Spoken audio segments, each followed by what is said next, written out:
ফের ভয়াবহ বিমান দুর্ঘটনা। কাজাখস্তানের পর দক্ষিণ কোরিয়া। দুর্ঘটনার কবলে যাত্রীবাহী বিমান মুয়ান বিমানবন্দরে মাটি ছোঁয়ার আগে নিয়ন্ত্রণ হারিয়ে দেওয়ালে ধাক্কা, আগুন ধরে যায়। 179 জনের মৃত্যু হয়। 오늘 오전 9시 10분쯤 দুজনকে জীবিত অবস্থায় উদ্ধার করা হয়েছে। সেই মুহূর্তে ছবি দেখছেন যখন দেওয়ালে ধাক্কা মেরে আগুন ধরে যায় বিমানে। 179 জনের মৃত্যু হয়েছে।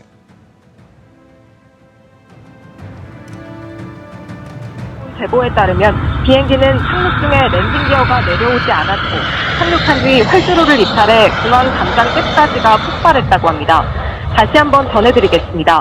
오늘 오전 9시 10분쯤 প্যানেল বাতিলের আশঙ্কায় ফের পথে এসএলএসটি চাকরি প্রাপকরা। শুক্রবার গভীর রাত থেকে ধর্মতলার ওয়াই চ্যানেলে অবস্থান বিক্ষোভে বসেছেন এসএলএসটির 2016 প্যানেলে থাকা শিক্ষক শিক্ষিকারা। গতকাল লালবাজারে যায় 7 জনের প্রতিনিধি দল, কিন্তু পুলিশ অবস্থান চালিয়ে যাওয়ার অনুমতি দেয়নি বলে আন্দোলনকারীদের দাবি।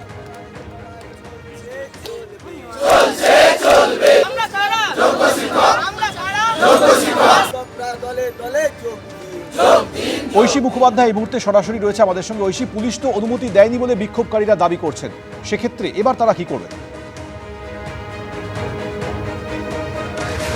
একেবারেই সৌমেন, গতকাল 7 জনের প্রতিনিধি দল লালবাজারে গিয়েছিল এই ওয়াই চ্যানেলে অবস্থান চালিয়ে নিয়ে যাওয়ার দাবিতে, কিন্তু সেখানে পুলিশ তাদেরকে অনুমতি দেয়নি। তা সত্ত্বেও কিন্তু 2 রাত কেটে গিয়েছে, তারা কিন্তু সেই আন্দোলন চালিয়ে যাচ্ছেন, প্রতিবাদ চালিয়ে যাচ্ছেন এবং নিজেদের দাবিতে অনড় থেকে তারা তাদের প্রতিবাদে দৃঢ় প্রতিজ্ঞ হয়ে রয়েছেন। গতকাল তো পুলিশ আপনাদেরকে পারমিশন দিল না এখানে বসার, এরপরে কিভাবে ভাবছেন? দেখুন, পুলিশের কাজ করবে, কিন্তু আমাদের তো জীবন জীবিকা বাঁচানোর লড়াই। তাহলে এই লড়াইয়ের কাছে অন্য কিছু বড় হয়ে উঠতে পারে না। আমরা আমাদের লড়াই চালিয়ে যাব। আমাদের ন্যায় দাবির যে ন্যায় বিচারের যে একটা আশা প্রত্যাশা, সেটা খারাপ কিছু নয়। আমরা চাইছি ন্যায় বিচার, আর এটা আমরা শান্তিপূর্ণভাবেই করছি এক জায়গায় অবস্থান করে। পুলিশের পক্ষ থেকে বলা হয়েছিল যে আমরা ভাবনা চিন্তা করছি ম্যাটারটা অনেকক্ষণ আলোচনার পরে, এবং পরবর্তীতে আমরা পারমিশন পাইনি।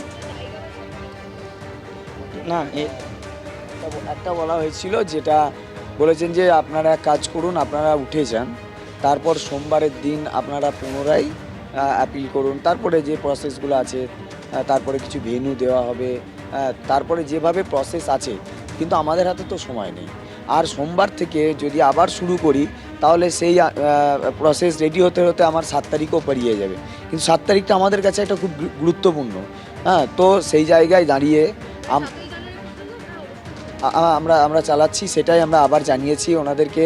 আমরা রিকোয়েস্টও করেছি যাতে, কারণ আমরা বারবার ওনাদেরকে রিকোয়েস্ট করছি, আমরা এখানে এমন একটা জায়গায় অবস্থান করছি। দেখো সৌমেন, 7 তারিখে সুপ্রিম কোর্টে শুনানি রয়েছে এবং তার আগে পর্যন্ত তারা বলছেন যে এসএসসির কাছে আবেদন করে, রাজ্য সরকারের কাছে আবেদন করে, সঠিক কৌশলী নিয়োগ করে তাদের যে বক্তব্য তা সুপ্রিম কোর্টে পেশ করার জন্য তারা যে প্রতিবাদে নেমেছে, সেই প্রতিবাদ, সেই দাবি দেওয়া তারা চালিয়ে যাবেন এবং 7 তারিখ শুনানির দিকে তারা তাকিয়ে রয়েছে। সৌমেন, ধন্যবাদ ঐশী।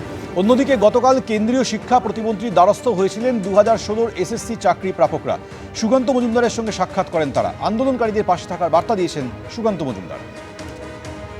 বারবার প্রমাণিত হচ্ছে মমতা বন্দ্যোপাধ্যায় অযোগ্যদেরকে এই যোগ্যদের ঘাড়ে বন্দুক রেখে বাঁচানোর চেষ্টা করছেন।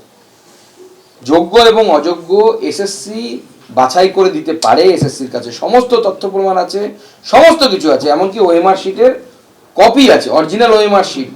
এবং আমরা এনাদের পাশে আছি।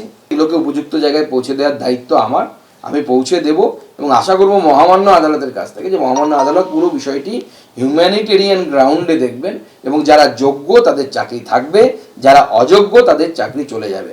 অনেকেই বলছেন সবাই অযোগ্য, সবাই অযোগ্য নয়, এটা ভারতীয় জনতা পার্টি বিশ্বাস করে না, আমি বিশ্বাস করি না। আমরা পরিষ্কার, আমাদের স্ট্যান্ড একদম ক্লিয়ার এবং লাউড। সেটা হচ্ছে কিছু আছেন যোগ্য, যাদের শিক্ষক হিসেবে তাদের বেশিরভাগটাই যোগ্য, আর বাকিটা অযোগ্য।